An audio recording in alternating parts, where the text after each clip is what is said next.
চাঞ্চল্যকর ঘটনা কালনায় জলা জমিতে মানুষের কঙ্কাল, জলা জমিতে খুলি পাঁজরের হাড় উদ্ধার। পূর্ব বর্ধমানের কালনার রাজবংশীপাড়ার ঘটনা। কালনায় জলা জমিতে মানুষের কঙ্কাল, জলা জমিতে খুলি পাঁজরের হাড় উদ্ধার।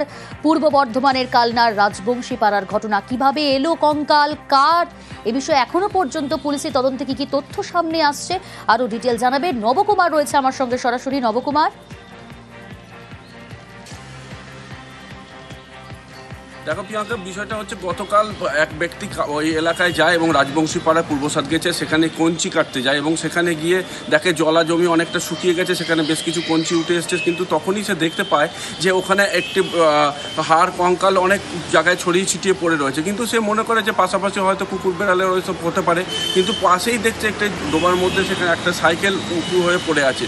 এই দেখার পর তিনি এলাকাবাসীর লোকজনকে ডাকেন এবং সেখানে রীতিমতনভাবে একটা চাঞ্চল্য দেখা যায় এবং তারপরে আসে কালনা থানার পুলিশ এবং সেখান থেকে হাড়গোড় নিয়ে সেগুলোকে কালনা হসপিটালে পাঠানো হয় এবং আজকে সেটা ময়না তদন্তের জন্য বর্ধমানে পাঠানো হয়েছে। কিন্তু এই বিষয় যখন জানাজানি হতেই জানা যায় যে পাশের যে জেলা আছে সেখানে একটি ছেলে প্রায় 2.5 মাস আগে নিখোঁজ হয়েছিল এবং তারই সেটা সাইকেল এরকমই জানা যাচ্ছে। কিন্তু বডিটি এখন সাইকেলটা কোথায় পড়েছিল নবকুমার? জলাশয়ের মধ্যে নাকি জলাশয়ের পাশে?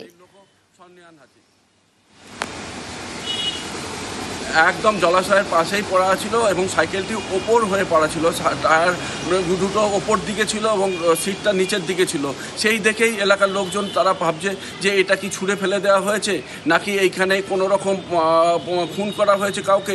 বিভিন্ন রকম তথ্য বা কথা উঠে আসছে এই বিষয় থেকে। তবে এখনও পর্যন্ত যেটুকুনি জানা গেছে যে এইটা নিয়ে তারা টেস্টের জন্য বর্ধমানে পাঠানো হয়েছে। তার পরবর্তীকালে সেটা চিন্তা করা যাবে যে ওই পরিবারে ডিএনএ টেস্ট করে তাদের সাথে মিলছে কিনা, তারপরে তদন্ত করবো কালনা থানার পুলিশ। বেশ, এটা আমরা দুপুরবেলা দেখেছি। এখানে এই বাঁশের কঞ্চি নিতে আসা হয়েছিল, এসে দেখা গেল যে ওখানে একটা মানুষের মাথা। তারপরে ওইদিকে গিয়ে দেখি ওখানে সাইকেলটা পড়ে রয়েছে, পিঠের এই শীত দাঁড়াটা ওইখানটা পড়েছিল। শুধু তো হাড়গুলো, তো আর তো কিছু পাওয়া যায়নি। কোনো পচা গন্ধ বের? না না না, জুনের 4 তারিখ নাগাদ মিসিং ডায়েরি করেছিলেন? প্রথম শুনলাম তো সাইকেলটা লাইনের পাশে পাওয়া গেছে, সঙ্গে একটা টেলিটন আর কি কঙ্কাল ধরনের। বডিটা ঠিক না, সাইকেলটা কনফার্ম আমাদের, তাই থেকে মনে হচ্ছে বডিটা আমাদের। আসি পরের খবরে।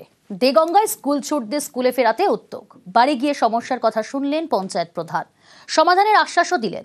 পড়ুয়াদের আগ্রহ বাড়াতে 18টি স্কুলকে নিয়ে শুরু সাংস্কৃতিক প্রতিযোগিতা। উত্তর 24 পরগনার দেগঙ্গার আমুলিয়া গ্রাম পঞ্চায়েত। এখানে বাড়ি বাড়ি ঘুরছেন পঞ্চায়েত প্রধান এমদাদুল হক। স্কুল ছুট পড়ুয়াদের ফের স্কুল ফেরাতে কথা বলছেন মা বাবার সঙ্গে, শুনছেন সমস্যা। পঞ্চায়েত প্রধানের সঙ্গে রয়েছে স্কুলের শিক্ষকরাও।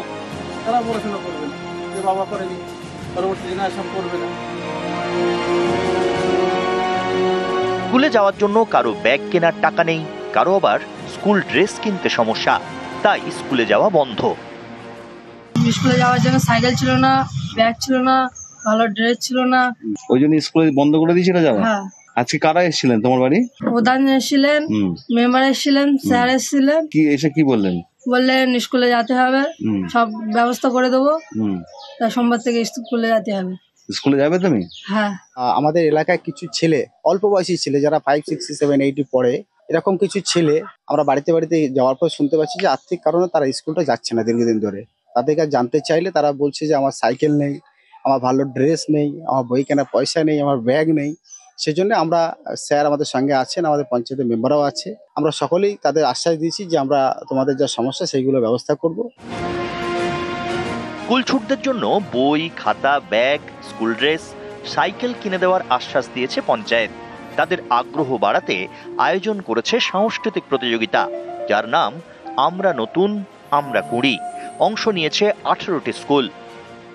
প্রথমে প্রধান সাহেবকে ধন্যবাদ জানাবো, কারণ যিনি তার যে নিজস্ব দায়িত্বের ক্ষেত্র, মূল দায়িত্বের ক্ষেত্র, সেখান থেকে বেরিয়ে এসে শিক্ষা এবং সংস্কৃতির উন্নতির জন্য চিন্তা করেন এবং তার এলাকার যে ছোটো ছোটো কচি কাঁচারা রয়েছে তাদের কীভাবে সার্বিক বিকাশ হবে সেই দিকে তার মনটা আছে। আমরা দেখেছি যে বাচ্চাদের শুধু পড়াশোনা নয়, তার হেলথের জন্য, তার মেন্টাল ডেভেলপমেন্টের জন্য এই অ্যাক্টিভিটিসগুলো খুব কাজে লাগে। তো সেটাই একটা ছোট উদ্যোগ, মেনলি গ্রাম পঞ্চায়েত তরফ থেকেই আমাদের পঞ্চায়েত সমিতি এবং এই সাই সাহেবের সহযোগিতাতে আমরা এটা করছি। স্কুল ছুটদের জন্য উদ্যোগ নিয়েছে পঞ্চায়েত, পাশে দাঁড়িয়েছেন প্রশাসনিক আধিকারিকরাও। দেগঙ্গা থেকে জিয়াউল আলম, নিউজ 18 বাংলা।